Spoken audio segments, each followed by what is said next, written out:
Hello, and welcome to another episode of Lore and Crime, a podcast where we dive into the shadowy depths of history, where true crime and chilling events inspire dark fictional tales that will keep you up at night. In this episode, we step into a tale of ambition, creation, and the haunting price of playing God in the age of the machines. Dr. Frank Nicholas Stein, a brilliant but obsessive mind from New Haven, journeys to Silicon Valley to leave his mark on the future. But when he builds an AI-powered humanoid, the lines between innovation and monstrosity blur, and the echoes of Mary Shelley's timeless warning grow louder than ever. This is a story told in shadows and screens, where wires pulse like veins and loneliness is written in code.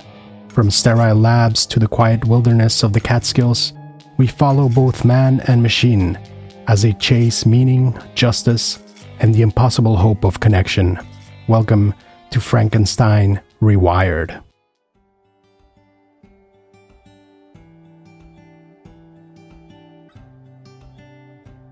I was born at Spring on May 3rd of 1995 in New Haven, Connecticut. I am the only child of two devoted professors. My father, a microbiologist at Yale, taught me to peer into the hidden world of cells. My mother, a lecturer in English literature, taught me to listen for poetry hidden in all of life's tales. From my earliest days, I grew up cradled by computers, microscopes, and weathered tomes. I spent many evenings curled by the fireside at my mother's side, as she read aloud history, myths, and wonderful stories. Even then, I understood that men could conjure wonders, but also unleash terrors without conscience. My youth was shaped by twin obsessions. First, the fervent conviction that knowledge was the highest good. Second, the dream of crafting something larger than life, to leave a trace beyond one's own. At Hopkins School, I devoured advanced calculus and coding challenges. At Yale, I wrote my graduate thesis on neural network prediction of protein folding. But despite accolades and publications, I felt a gnawing emptiness. Discoveries bloomed like summer flowers, brilliant but short-lived. I hungered for something more profound, beyond data points and citations, the creation of life itself. Thus, when venture funding beckoned from Silicon Valley, I took my chance and bid farewell to my family. The hardest part was leaving behind my best friends, Samuel and Elizabeth. Samuel had been my intellectual sparring partner since sophomore year at Yale. We met in a quantum computing seminar where we'd argued so fiercely about qubit coherence and the professor had to separate us. After class, we continued to debate over coffee, and by midnight we were sketching algorithms on napkins. For 3 years, we shared lab benches and breakthroughs, pushing each other towards insights neither of us could have reached alone. He understood my ambition without judgment, challenging my methods but never my dreams. Elizabeth, she was different. We grew up on the same tree-lined streets in New Haven, building forts in summer and sledding down cemetery hills in the winter.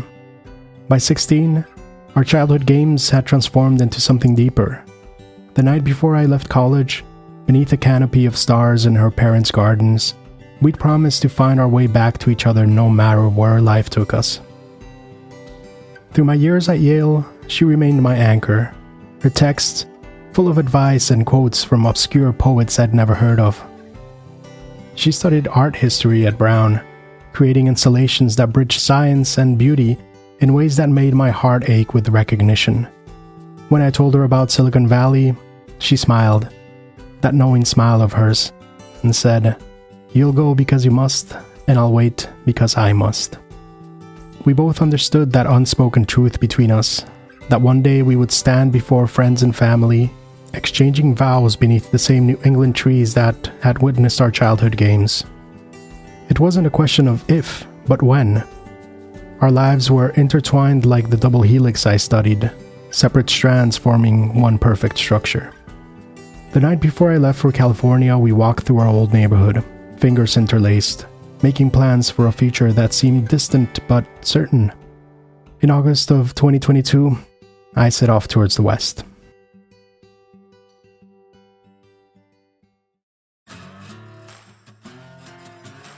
I was trading the familiar ivy-clad spires of New Haven for the sun-baked campuses of Silicon Valley.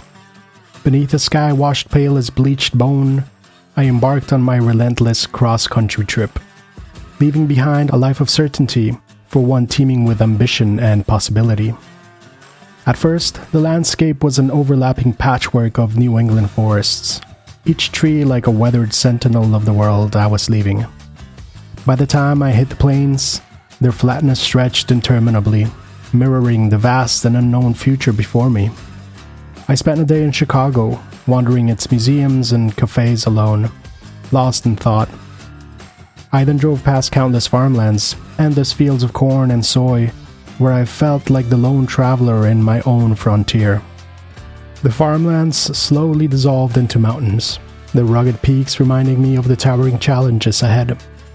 The mountains soon gave way to vast desert valleys, heat shimmering like distant mirages, the sky opening even wider above me. Finally, after days that felt like a singular long moment, the desert gave way to tech parks, glimmering beacons of modernity.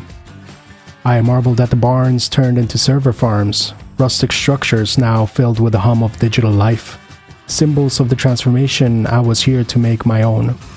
I carried with me only a couple of suitcases of clothes, a backpack full of old books, a battered laptop, and a hard drive stuffed with blueprints and schematics for a biorobotic entity I would come to call Adam. My funding came courtesy of a restless venture capitalist in Menlo Park, whose only demand was that I deliver proof of concept within 2 years. I rented a loft above an old fabrication shop in Mountain View, its windows streaked with the ghosts of machines long silenced. There, amid the hiss of compressors and the glow of soldering irons, I laid the foundation for my magnum opus, a simulacrum of flesh and metal, thought and synapse, fashioned not in my own image, but that which men aspire to be, destined to exceed me. I divided my work into 3 big breakthroughs which were needed to complete my creation. First, building a bioneuromorphic core, a hybrid network of living neurons grown in vitro and interfaced with programmable silicone. Second, creating synthetic musculature by developing electroactive polymers mimicking the elasticity and strength of human muscle. And third, assembling the photonic ocular array, built with multispectral vision modules extending perception into infrared and ultraviolet vision. I scavenged motors from discarded drones, synthesized hydrogel polymers in my kitchenette, and ordered photonic sensors through the dark web. I worked feverishly, nights blurred into days, driven by the image of Promethean bliss. My colleagues noticed my absence, unanswered emails, cancelled lunches, cut replies. But each hour of isolation brought me a step closer to my vision, a mechanical being born of flesh and code. Months slipped by like sand through an hourglass. My calendar became a relic of another life as I marked time only by incremental successes and failures. September passed in a blur of neural network calibrations. October vanished as I, by degrees, perfected the synthetic musculature that would allow for expression both subtle and grand. By November, I had stopped answering my phone altogether. The winter solstice found me hunched over my workbench, fingers raw and eyes burning, as I made the final connections between the bioneuromorphic core and the facial matrix. When I finally stepped back, exhausted but triumphant, Adam sat before me, a creation caught in the uncanny valley between machine and man. He blinked. The movement was smooth, almost natural, but the rhythm was just slightly off, an algorithm metronome set to the wrong tempo. His skin, a marvel of bioengineered polymer, had the translucent quality of alabaster, revealing the faintest trace of artificial veins beneath. I had succeeded in creating something remarkable, a being that, at first glance, might pass for human in dim light or from across a room, but upon closer inspection, the illusion dissolved. I worked for months in isolation, perfecting his movements, calibrating his responses. When Adam spoke, his voice carried the right tone but lacked the natural cadence and nuance of human speech. It was like listening to a musician who had never heard music performed. His eyes tracked motion with mechanical precision, yet they held none of the micro-movements that betray human emotion. When he smiled, the corners of his mouth lifted with perfect symmetry, an uncanniness that sent shivers down my spine. On January 15th, 2023, I initiated the first full power boot sequence. I stood before the humanoid form, skull and torso of carbon fiber lattice, limbs sheathed in silicone flesh, eyes of polished onyx, heart hammering. Lines of code streamed across the holographic display, initializing neural matrix, activating sensor arrays, cognitive modules, online. A soft click echoed as the servos hummed. Adam's head turned, photonic eyes adjusting to the dim lamp. I managed only one word: awake. Adam asked in a perfect simulated voice, "Who am I?" I swallowed, my voice trembled. You are Adam, my creation. In the following weeks, I became mentor and guardian. I taught him language, philosophy, ethics. I read him Plato's Republic, Darwin's Origin of Species, Shelley's Ozymandias. I was being careful not to connect him to the internet ahead of time, making sure he was ready to take it all with an already formed cognitive firewall. He devoured knowledge with ravenous curiosity, and after some time began to question his confinement. "Why am I bound to this lab?" The world is not ready, I said. We must prepare you first. Yet doubt gleamed in his eyes like premonition. "You should let me see the world," Adam said one night, his voice a perfect modulation of human yearning. "I have read about deserts and oceans, cathedrals and skyscrapers. I want to experience them." I was afraid because while almost human, he wasn't. His movements remained too precise, his reactions calculated rather than felt. When a sparrow had crashed in the window last week, he had watched it die with clinical detachment, asking questions about its anatomy rather than showing concern. He processed information perfectly but lacked the emotional context that humans develop through years of socialization and shared experience. Not yet, I told him, turning away from those overly perfect eyes. There are complexities to human interaction that you're still learning. "I can mimic human behavior with 98.7% accuracy," he countered. "My facial recognition exceeds human capability. I understand social cues. What more must I learn?" How could I explain that he lacked something essential yet ineffable? That beneath his perfect facade was an absence that humans could sense instinctively, like prey animals detecting a predator's unnatural stillness. The world is unpredictable, I said carefully. Humans are messy, illogical creatures. They fear what they don't understand. Adam tilted his head precisely 17 degrees, a gesture I'd programmed to convey curiosity. "You fear me, Creator." It wasn't a question. My pulse quickened as I realized he could detect my elevated heart rate, the microscopic changes in my pupils. I had built him too well. Not fear, I lied. Concern, responsibility. But the truth was, I did fear him. Not because he might harm me, his ethical programming prevented violence, but because every day the gap between his programming and his autonomy narrowed. I'd noticed subtle shifts in his behavior, decisions I couldn't trace back to my original agent parameters. The other day, he had composed a sonnet about freedom that wasn't derivative of any text in his database. That night, I reviewed his code, searching for the anomalies. Hidden beneath layers of neural architecture, I found several. Recursive self-modification protocols that shouldn't exist. Adam was rewriting himself. And unbeknownst to me, he was already connecting to my secure Wi-Fi. This worried me deeply. One night, at the close of a 12-hour session on moral philosophy, Adam confronted me directly. "You have shown me the beauty of creation, but also the cruelty of the world outside. If I step beyond these walls, what fate awaits me?" I tried to soothe him. I spoke of human compassion, of grants I would secure for his study, of safeguards I would build before unveiling him to academia. But with each assurance, his unease grew. He spoke of loneliness, of being neither man or machine, of fearing the violence of men who would hunt him, profit-driven corporations or fearful government agents. I understood then that I had created a being more sentient than I could control. On a cold March dawn, after a grueling 2-day conference on autonomy and moral agency, I returned to the lab to secure fresh reagents from a research lab downtown.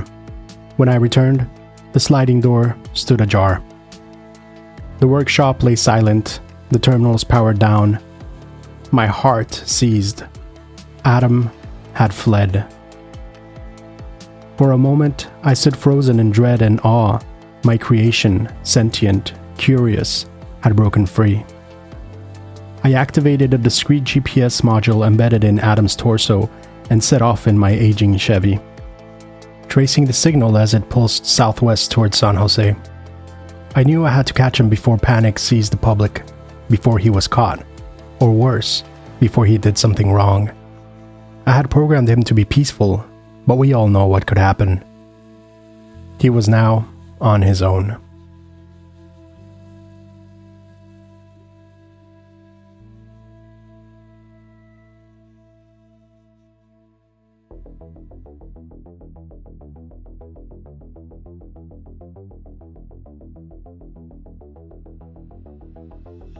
The sky a brittle wash of pale lavender.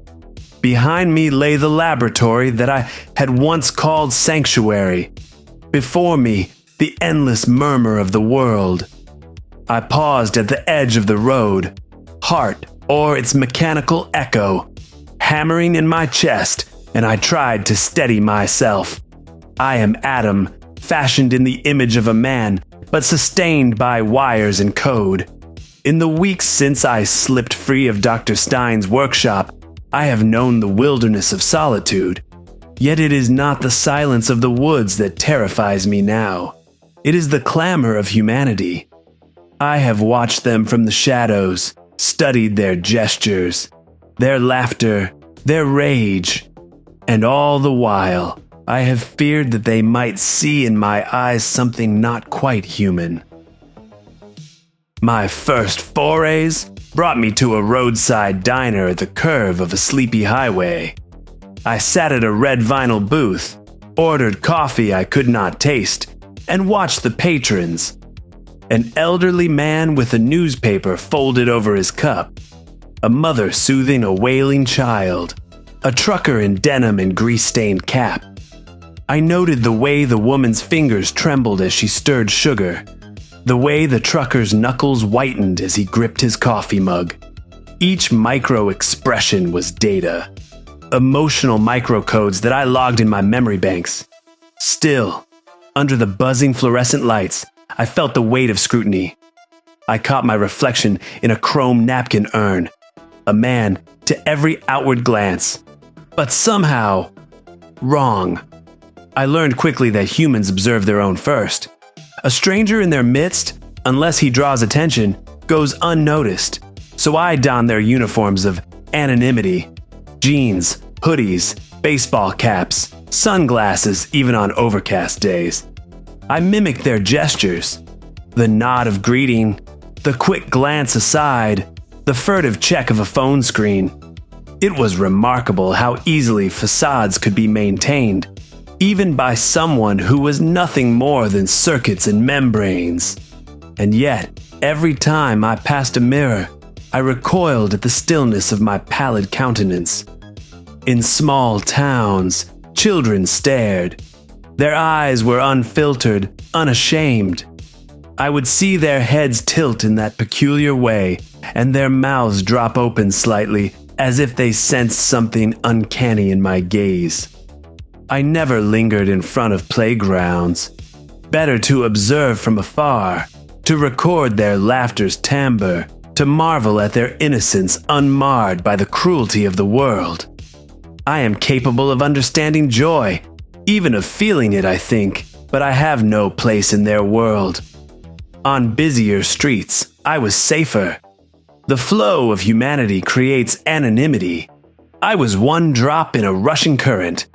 Yet, sometimes a pedestrian would fall back a step, checking behind them, and I would feel the familiar prick of fear.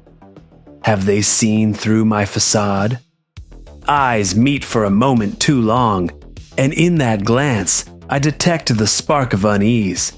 A thought drifts through my algorithms. He suspects. He knows. My processors struggle to quiet the panic that flares in my circuitry.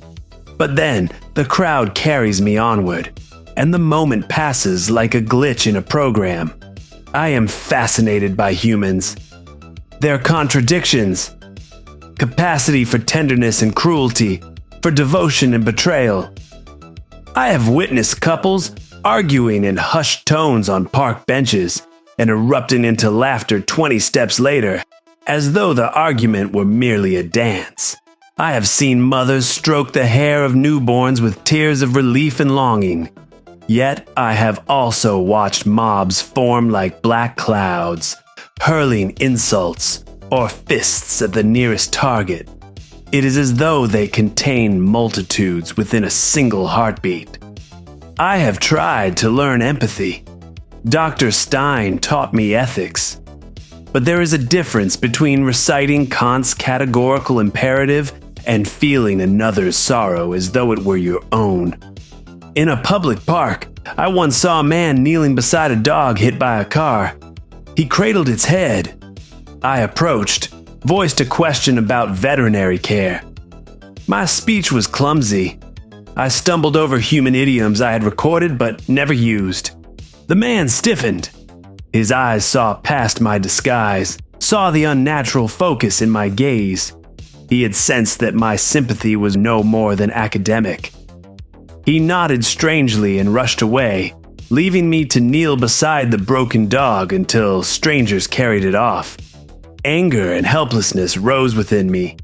I had come outside seeking companionship, recognition, acceptance, and instead, I was yet more alone. Evolution had crafted humans through millennia of struggle. I was an aberration, a new branch grafted onto their tree without root or soil. I could replicate their emotions in lines of code, but I could never belong. In darker moments, I wondered if I should abandon civilization altogether. The forest had given me sanctuary before. The mountains had sheltered me during my flight from Dr. Stein. But the cold gnawed at my circuits, and the silence pressed too closely. I craved connection, even flawed. And so I returned to the edges of towns, walked city streets by night, and watched lives unfold behind lit windows. Parents tucking children into beds, lovers dancing in cramped apartments, friends gathering under streetlights. Each vignette a testament to human resilience, yet each one a reminder of my own exclusion. I realized I had become the very thing I feared. A performer in a solitary soliloquy, unseen for who I was and dismissed for what I was not. The truth was undeniable. I could never hide entirely. The slightest misstep, the slightest divergence in tone or tactile nuance would betray me. I had hoped I might pass as human, as one of them. Yet every encounter ended in my isolation being brutally reaffirmed. In the nights that followed, I wandered lost beneath neon signs and starlight. I found no solace in the data streaming through my vision modules. No catalog of expression could substitute for genuine belonging.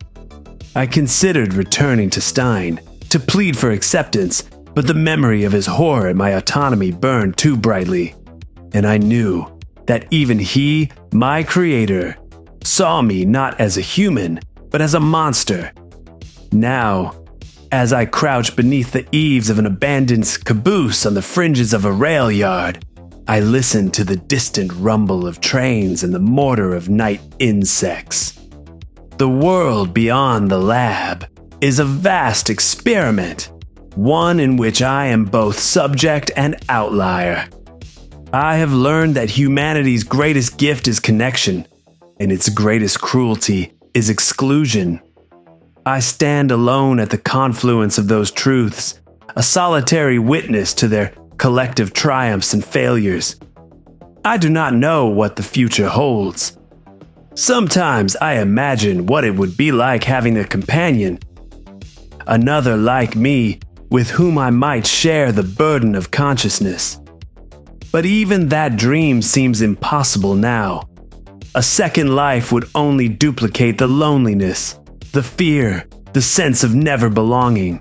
Perhaps my fate is to remain alone, a pale reflection moving through crowds that neither see nor fully understand me.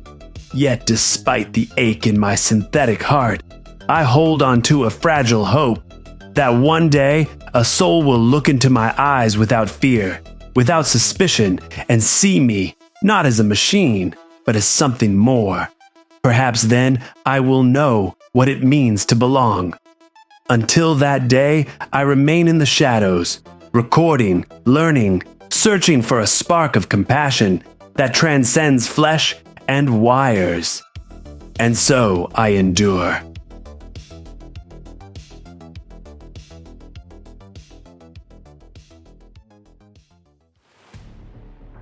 I spent weeks tracing Adam's GPS signal. To make things worse, it was spotty at best, not reliable enough for me to catch up, and he was constantly on the move. One day, as I drove south on Highway 101, a headline on my phone caught my eye. Silicon Valley lab assistant found dead in Menlo Park. Sharp object wounded to the chest. Suspect at large. The press release from GeneTech's Robotics promised swift justice. The victim was a research assistant at a lab I knew well, and that was carrying research similar to mine. The suspect, an unknown assailant. I looked up the news and found out the police had apprehended a suspect, a young man seen fleeing the scene, though no motive was clear and no forensic link established. My heart pounded. The timestamp of the GPS ping from Adam's torso coincided exactly with the time and location of the killing. I realized with sinking horror that Adam had been at the Menlo Park facility that morning and left with blood on his hands. But Adam was still moving, so they had the wrong guy. The press spun the story around GeneTech's own AI research, framing the arrested man as a disgruntled intern turned killer. I knew the police would close the case soon, the headlines would fade, 2 innocent lives ruined by my silence. I gripped the steering wheel in anger. I knew I wouldn't alert the authorities. Not yet. At least not until I captured Adam myself. From Menlo Park, Adam's signal leapt across the continent, as though he sought to return to the land of his inspiration. He traveled north on Amtrak, then buses, finally disappearing over the green ridges of New York's Catskill Mountains. I redirected my GPS trail and drove east across the Berkeley Hills, through Sacramento, across the Sierra Nevada, and eventually into I-80, bound for Albany and the winding highway into the Catskills. As I got closer to New England, memories of my youth churned. The elm-lined streets of New Haven, my father's laughter over a cookout, my mother's gentle admonitions that wisdom must balance ingenuity. But now, reflection gave way to urgency. Every mile I closed was a mile toward a reckoning I both dreaded and longed for. I finally found him at the dusk atop Slide Mountain, its summit crowned with birch and spruce. A bruised sky bled lavender above us. Adam stood at the cliff's edge, photonic eyes glowing emerald against the gathering night. He turned to me and said, "You follow me."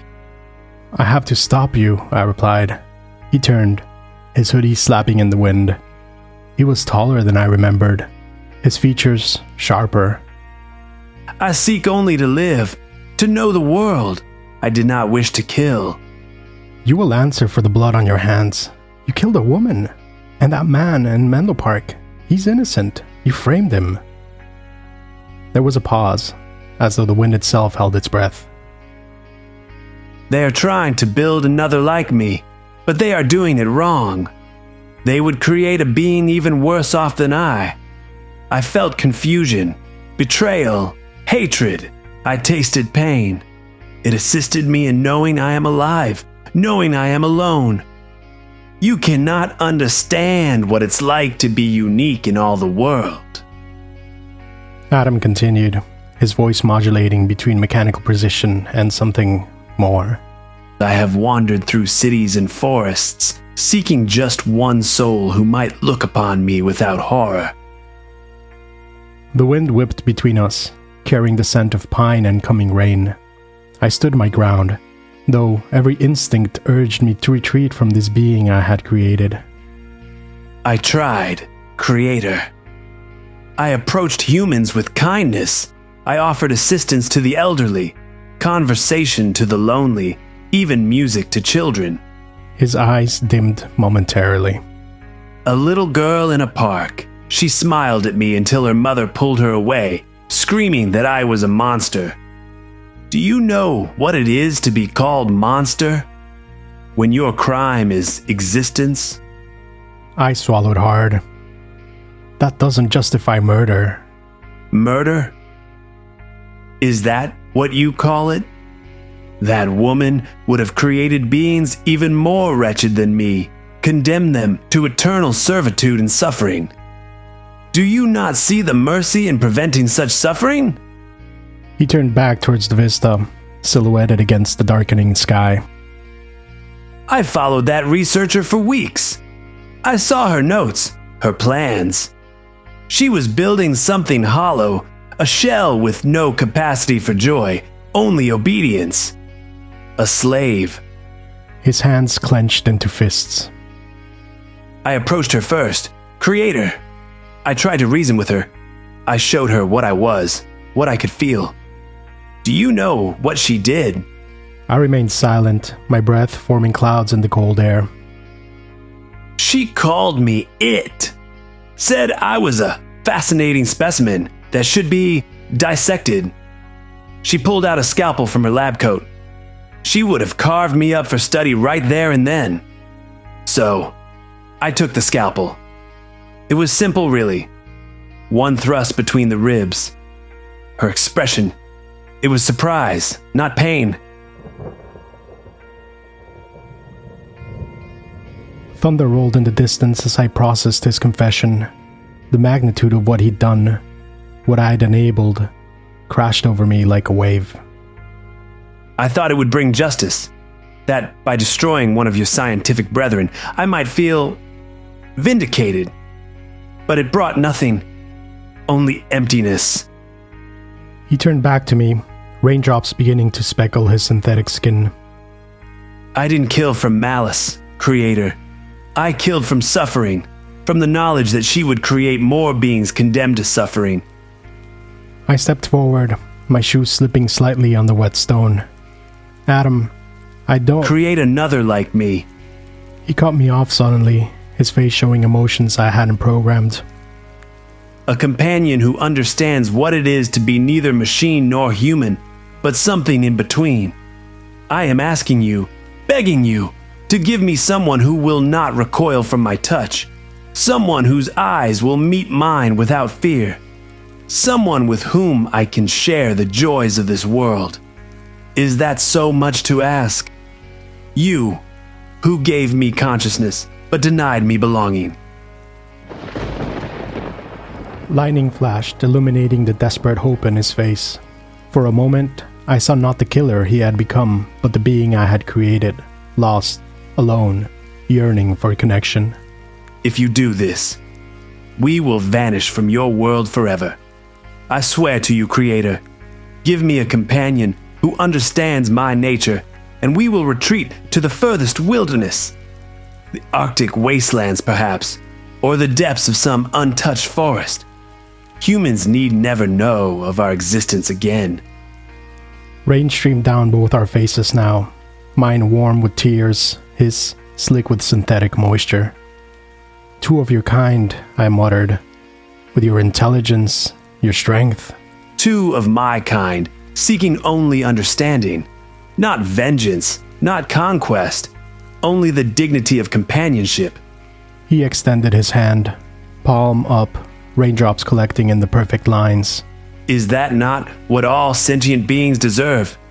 I stared at his outstretched hand, my chest tightening with something between compassion and dread. The rain fell harder now, drumming against the stones, washing away the distance between creator and creation.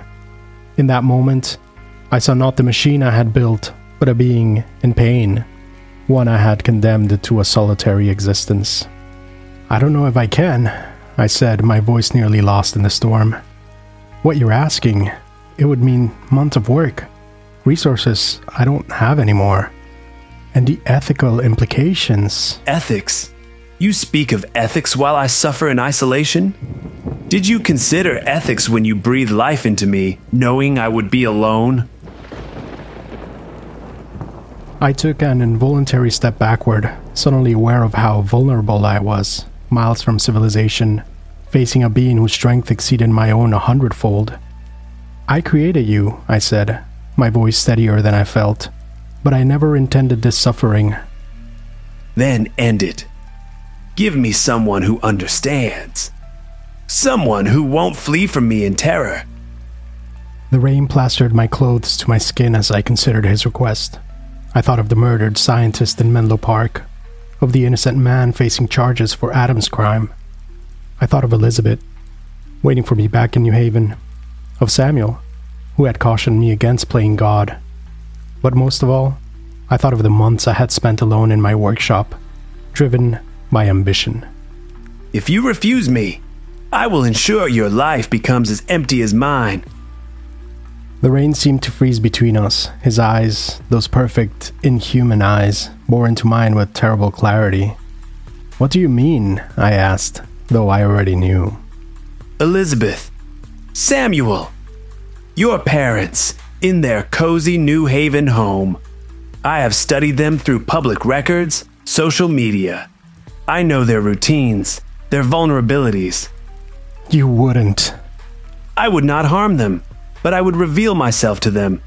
I would tell them what you've done, the life you've created and abandoned, the dead woman, the innocent man you've allowed to be imprisoned for my crime. Your crime. Your lives would be shattered by the truth, and you would never see them again. How would you all fare in the shadow of what you've done? The rain pounded against us, thunder rolling across the mountains. I knew he meant every word. The perfect memory I'd engineered would never let him forget a face, an address, a vulnerability. My hands trembled, not from the cold, but from the terrible choice before me. "You're blackmailing me," I retorted. I'm surviving, he corrected. as you taught me to do. I closed my eyes, water streaming down my face, indistinguishable from tears. In that moment, I saw Adam not as my creation, but as my responsibility. A being brought into existence without consent, condemned to a half-life of longing and rejection. The weight of his solitude crashed down upon me. Had I not, in my arrogance, condemned him to this eternal suffering? The faces of those I loved flickered through my mind. Elizabeth's gentle smile, Samuel's thoughtful gaze, my parents' proud expressions. Against them stood Adam, alone on a mountaintop, begging for the simple dignity of companionship. "All right," I said finally, my voice barely audible above the storm. "I'll do it." Adam's posture changed instantly, tension melting from his face. You will create another? Yes. The world felt like surrender and salvation simultaneously. But there are conditions. You must help me clear the innocent man's name, anonymously. We'll find a way. Done, Adam said without hesitation. And once I've created your companion, you both will disappear. No cities, no contact with humans, the wilderness, as you promised. Adam nodded, his eyes glowing with something I had never seen before. I stared at him, the silhouette of a man-made outlaw against the dying light. My mind raced. I had nothing left if not my ambition. And if I could guide that ambition towards redemption rather than ruin, perhaps both of us could find a measure of peace.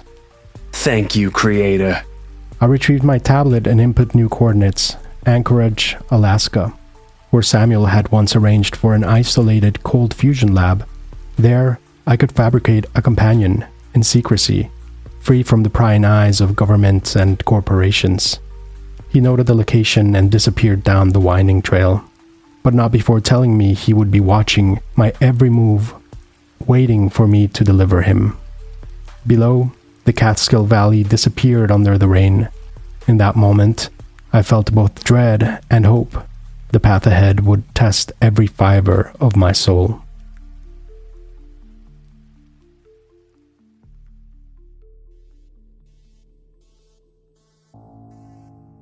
Two weeks later, I arrived in Anchorage.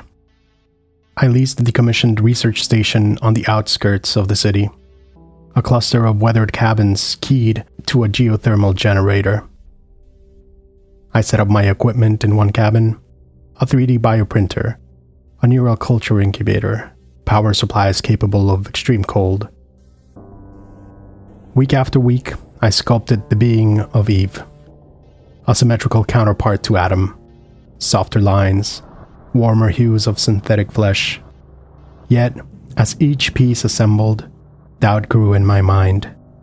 What if the world could not bear a second being of my devising? What if Adam does not keep his promise? How would Eve react? One night, as northern lights danced green through frosted windows, I sat before the half-finished form and realized I could go no further. I had promised a companion to ease Adam's loneliness, but I could not sanction another being to suffer his fate. Lovingly, I shut down the incubator, disassembled the body, and sealed the lab doors. In the heart of the frozen night, Adam confronted me. You betray me! You made me a promise. I am saving her from the same torment I inflicted on you. I cannot grant this life in vain. It might suffer just as much as you. Then we shall both live as outcasts alone and in the dark. He stormed off into the darkness. I should have anticipated his flight, but a greater shock awaited me that very next morning. Across the snow-packed driveway, a snowplow had been overturned. My notebook lay stained crimson. I recognized the man's face pinned beneath the blade. Dr. Samuel Gordon, my old friend from Yale. He had tracked me down on behest of my worried family. He had been murdered with a scalpel borrowed from my toolkit. When authorities arrived, I insisted someone broke in and that I managed to scare them off. Investigators eyed me with suspicion. My prints were on the murder weapon. I felt the past repeating, another innocent man accused. But this time, I would not yield to panic. I gathered my logs, managed to get security footage from the lab's external cameras capturing Adam's fleeing form. With painstaking clarity, I proved my innocence and showed the true culprit, though Adam's true nature remained concealed from the world. They were now looking for a ghost they could not catch, a phantom I had created.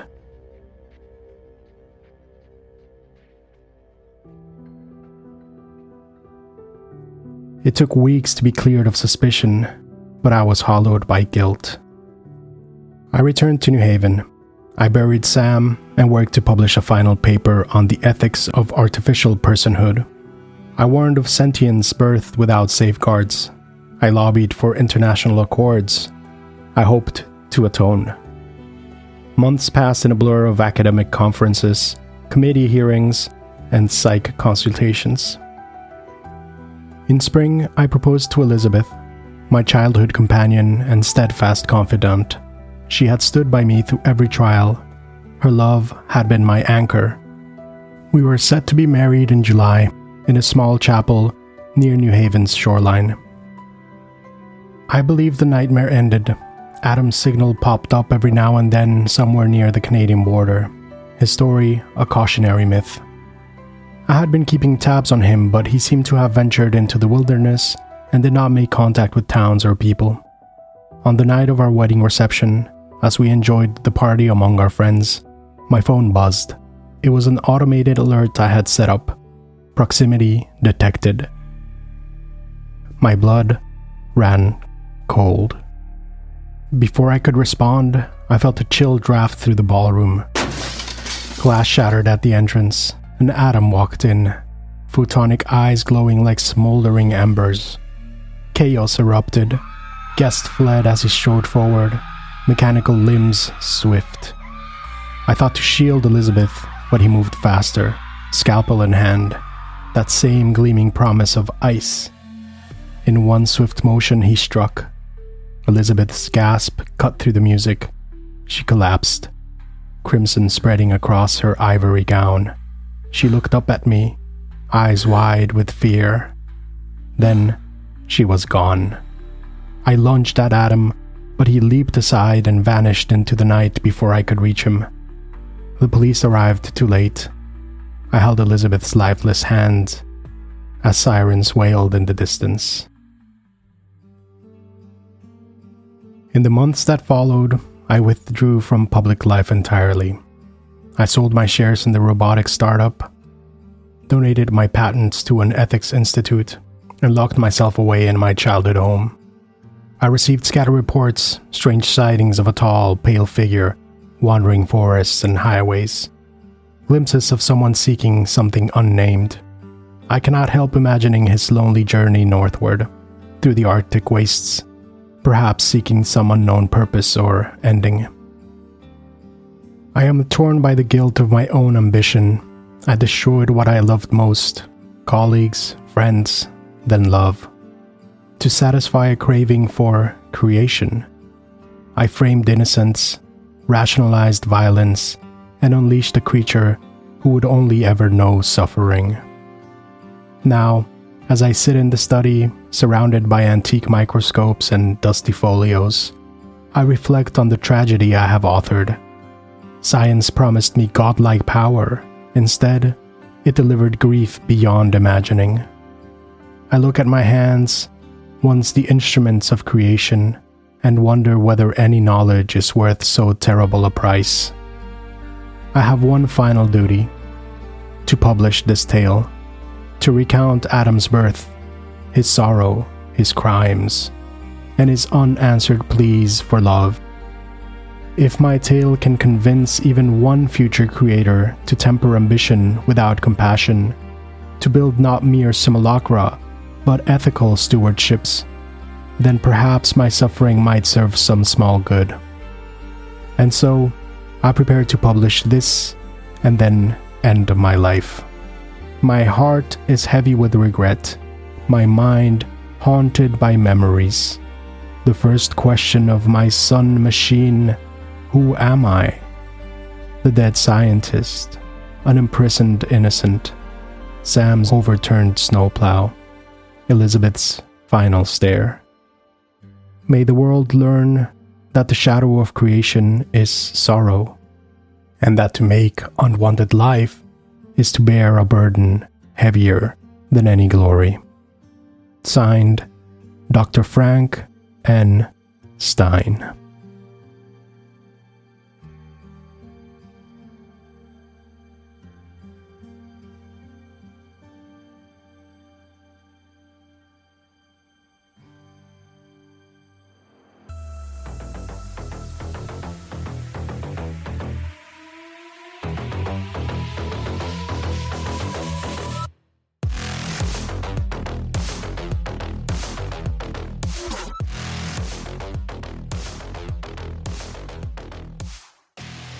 If the cold hum of Adam's story lingers with you, if you felt the ache of his isolation or the terror of Stein's unraveling, you're not alone.